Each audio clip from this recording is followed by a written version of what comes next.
नमस्कार, मैं हूं परवीन शेख और आप देख रहे हैं कैपिटल टीवी की स्पेशल स्टोरी। बिहार में सरकार से बेदखल होते ही आरजेडी प्रमुख लालू यादव के ऊपर मुश्किलों का पहाड़ टूट पड़ा है। यानी बीजेपी के साथ साथ नीतीश कुमार ने भी लालू के खिलाफ मोर्चा खोल दिया है। 2024 की चुनावी जंग से पहले ही लालू पर ईडी का शिकंजा कसता दिख रहा है।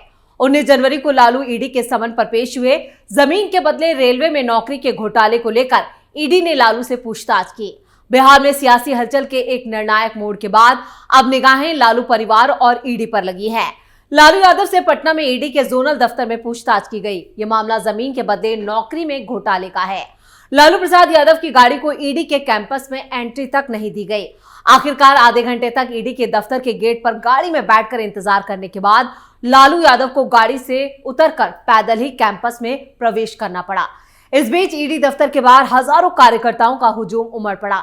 ये तस्वीरें सोशल मीडिया पर वायरल हो रही हैं। 28 जनवरी को आरजेडी बिहार की सत्ता से बेदखल हो गई और दूसरे ही दिन लालू से ईडी की पूछताछ से कई सवाल भी खड़े हो गए हैं। जमानत पर बाहर आए लालू, क्या फिर जाना होगा जेल?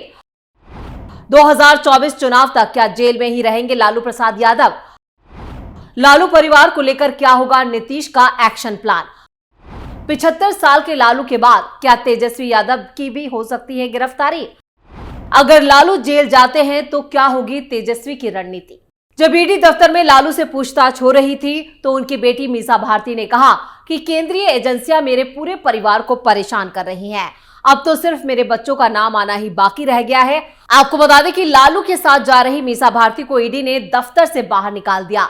मीसा भारती को भी ईडी दफ्तर में जाने की इजाजत नहीं दी गई, जिसके बाद मीडिया से बात करते हुए मीसा भारती ने कहा कि इसमें कोई नई बात नहीं है। देश में जो भी विपक्ष में है और उनके बीजेपी के साथ नहीं आ रहा है, उन्हें समन भेज दिया जाता है। जब भी कोई एजेंसी बुलाती है तब हमारा परिवार जाता है और उनके सवालों का जवाब देते हैं। तरीके से ईडी ने ये कर रही है लगातार, आप लोगों को प्रचार करिए, क्या कहिएगा? अच्छा, इसमें कोई नई बात नहीं है। जब उनको लगता है कि अब बस भेज दो उनके परिवार को, लालू जी को उनको भेज दो समन, तो वो भेज देते हैं। और सिर्फ हमारा ही परिवार नहीं, अब तो आप देश में देख रहे होंगे जितने भी उनको लगता है कि ये विपक्ष में है, जो उनके साथ आ नहीं रहे हैं, उनको ये समन भेज दिया जाता है, उनको ये ग्रीटिंग कार्ड भेज दिया जाता है। और हमारा परिवार, खासकर पे हमारा परिवार, जब भी कोई भी एजेंसी हो, चाहे वो सीबीआई हो, चाहे ईडी हो, चाहे इनकम टैक्स हो, जब भी बुलाती है हम लोग वहाँ जाते हैं और उनके प्रश्नों का पूरी तरह से सहयोग करते हैं और उनको जवाब देते हैं।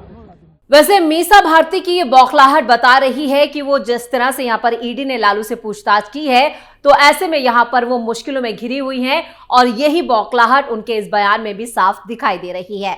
वैसे 28 जनवरी को जब बिहार में सियासी उठापटक तेज थी, तब दिल्ली हाईकोर्ट ने भी जमीन के बदले नौकरी घोटाले में लालू परिवार के कुछ सदस्यों को समन जारी कर दिया था। दिल्ली हाईकोर्ट ने लालू प्रसाद यादव, उनकी पत्नी राबड़ी देवी और बेटी हेमा यादव के अलावा कुछ दूसरे लोगों को भी समन जारी किया।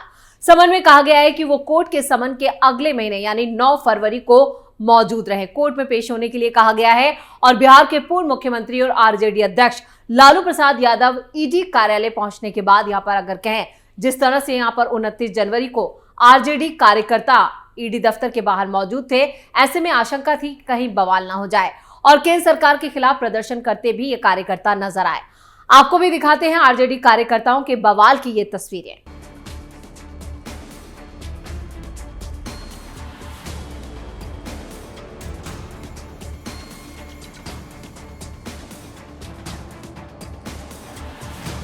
लालू से ईडी की पूछताछ के बाद आरजेडी नेताओं ने भी मोदी सरकार के खिलाफ अपनी भड़ास निकाली। आरजेडी सांसद मनोज झा ने कहा, अगर पूरे देश में भरोसे की हत्या हुई है तो कहीं ना कहीं नीतीश कुमार को भी कष्ट होगा। एक सरकार जो बहुजन चरित्र के साथ समाजवादी सरोकारों पर आगे बढ़ रही थी, आज युवाओं में भी देखिए कितनी हताशा है। और इधर बिहार की सत्ता में अब बीजेपी और जेडीयू गठबंधन का कब्जा है। नई सरकार में डिप्टी सीएम बने सम्राट चौधरी ने भी लालू यादव को लेकर बड़ा बयान दिया है। उन्होंने कहा है, देश की जनता जानती है कि ये भ्रष्टाचारी लोग हैं, भ्रष्टाचार इनके लिए गहना है। मैं तेजस्वी यादव से आग्रह करना चाहता हूं कि वो बिहार के युवाओं को ये तंत्र बता दें कि 1.5 साल के अंदर करोड़पति कैसे बनते हैं।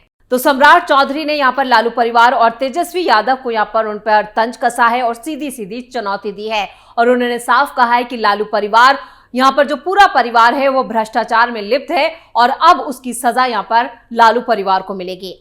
लालू से ईडी की पूछताछ को लेकर राज्य में सियासी बवाल जोर पकड़ रहा है। आरजेडी इसे बदले की राजनीति बता रही है। वहीं इस बीच बीजेपी नेता रविशंकर प्रसाद ने बीजेपी का बचाव करते हुए कहा कि ईडी अपना काम कर रही है। इस पूरे घटनाक्रम पर लालू प्रसाद यादव की बेटी रोहिणी आचार्य ने भी ट्वीट पर ट्वीट किए। उन्होंने एक के बाद एक कई ट्वीट किए। रोहिणी ने सोशल मीडिया के जरिए कहा कि उनके पिता के साथ अमानवीय व्यवहार ईडी के अधिकारियों की ओर से किया गया। रोहिणी ने कहा कि आप सबको पता है कि पापा की हालत बिना सहारे चल भी नहीं सकते, फिर भी बिना उनके सहायक के गेट के अंदर घुसा लिया। रोहिणी ने लोगों से इस सिलसिले में मदद भी मांगी। रोहिणी ने कहा कि ईडी के अधिकारियों के सामने गुहार लगाने के बाद भी उनकी बहन मीसा भारती को एक सहायक यहाँ पर मददगार के तौर पर अंदर नहीं जाने दिया गया। और रोहिणी ने कहा कि अगर मेरे पापा को खरोच भी आई तो मेरे से बुरा कोई नहीं होगा। यानी एक तरफ वो मदद मांग रही हैं तो दूसरी तरफ वो यहाँ पर चेतावनी भी दे रही हैं और धमकी दे रही हैं।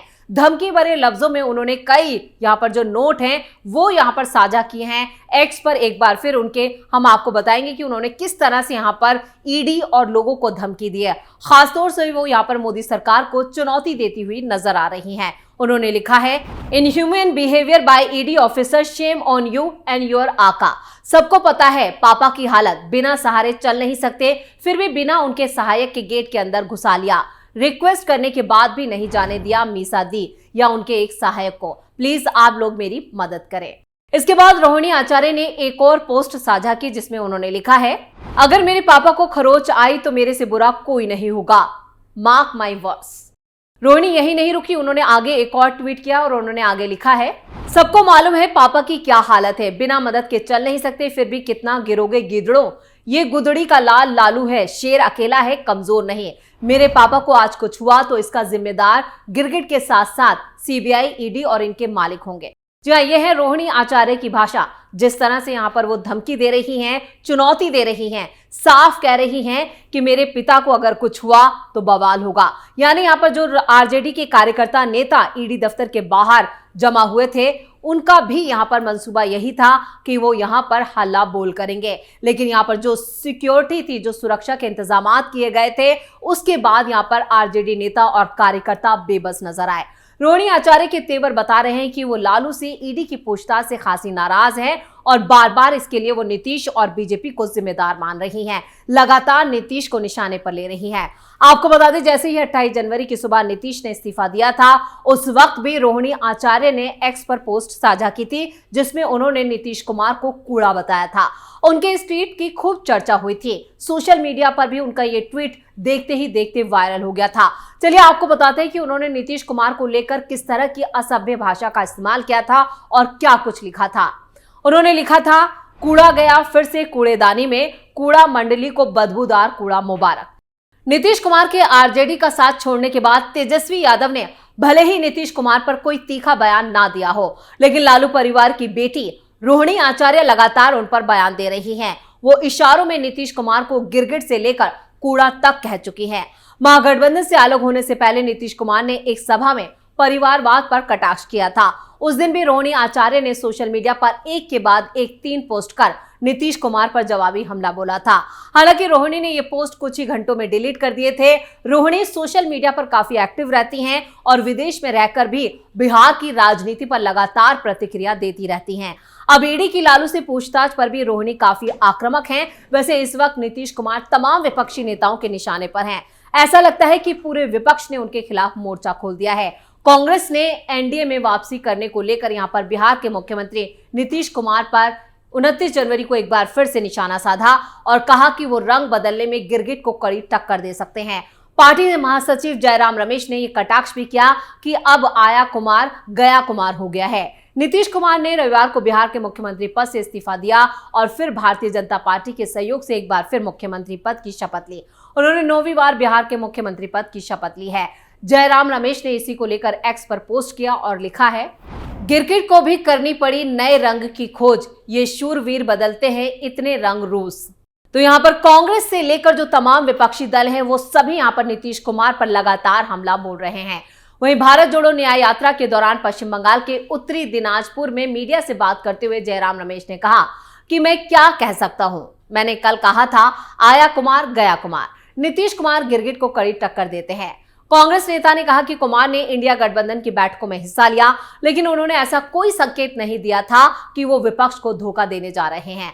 जयराम रमेश ने कहा कि उन्होंने हमें धोखा दिया है। सही समय पर बिहार की जनता उन्हें अपने इशारों पर नाचने वाले प्रधानमंत्री को करारा जवाब देगी। कुमार पर निशाना साधते हुए रमेश ने यहां पर रविवार को यह भी कहा था कि स्पष्ट है कि पार्टी की भारत जोड़ो न्याय यात्रा से ध्यान भटकाने के लिए एक राजनीतिक नाटक किया गया। अब विपक्ष नीतीश को लेकर किसी भी तरह के बयान दे, लेकिन राजनीति करने के मामले में नीतीश का कोई सानी नहीं है। जब नीतीश ने 9वीं बार सीएम पद की शपथ ली तो उन्होंने कहा था कि जहां के थे वहीं लौट आए हैं। उनके इस बयान के कई सियासी मायने हैं। आपको बता दें कि नीतीश पहली बार सीएम बीजेपी की मदद से ही बने थे। नीतीश कुमार को मुख्यमंत्री के तौर पर प्रोजेक्ट करने का काम बीजेपी नेता सुशील मोदी ने किया था। उसके बाद लालकृष्ण आडवाणी और अरुण जेटली भी आगे आए और नीतीश कुमार को सीएम बनाने की जुगत में लग गए। उसके बाद नीतीश कुमार को एनडीए विधायक दल का नेता चुन लिया गया था। नीतीश बस 7 दिनों के लिए बिहार के मुख्यमंत्री बन पाए थे। विधानसभा में बहुमत साबित न कर पाने की स्थिति में उन्हें इस्तीफा देना पड़ा। उसके बाद नीतीश दोबारा 2005 में मुख्यमंत्री बने। उसके बाद से तो ऐसे सीएम की कुर्सी पर बैठे कि उठे ही नहीं। बस बीच में कुछ महीनों के लिए 20 फरवरी 2014 को अपनी ही मर्जी से जितिन राम मांझी को सीएम बना दिया था। उसके बाद उन्हें 17 मई 2015 को हटाकर फिर से नीतीश कुमार ने कुर्सी संभाल ली थी। अगस्त 2022 में उन्होंने फिर एनडीए का साथ छोड़ दिया। वो महागठबंधन के साथ सरकार बनाने में सफल हुए। उन्होंने 8वीं बार सीएम पद पर कब्जा किया। अब वो फिर से महागठबंधन को अंगूठा दिखाकर एनडीए के साथ हो गए। अब 9वीं बार सीएम पद की शपथ ली है, लेकिन नीतीश के साथ लालू के भविष्य पर काला अंधेरा छा गया है। अगर वो जल्द गिरफ्तार हो जाएं तो हैरानगी नहीं होगी, क्योंकि लालू परिवार जो है वो भ्रष्टाचार में लिप्त है। एक के बाद एक भ्रष्टाचार के कई आरोप जो है वो लालू परिवार पर लगे हुए हैं। लालू प्रसाद फिर यहाँ पर खुद अगर लालू यादव की बात की जाए, वो जमानत पर बाहर है। वो भी कई मामलों में उन्हें जमानत यानी कि बेल पर बाहर हैं, और ऐसे में उनकी गिरफ्तारी हो तो कोई हैरानगी नहीं होगी। स्पेशल स्टोरी में इतना ही। वीडियो कैसा लगा नीचे कमेंट बॉक्स में अपनी राय जरूर दें। वीडियो को लाइक, शेयर और कैपिटल टीवी को सब्सक्राइब जरूर करें। नमस्कार।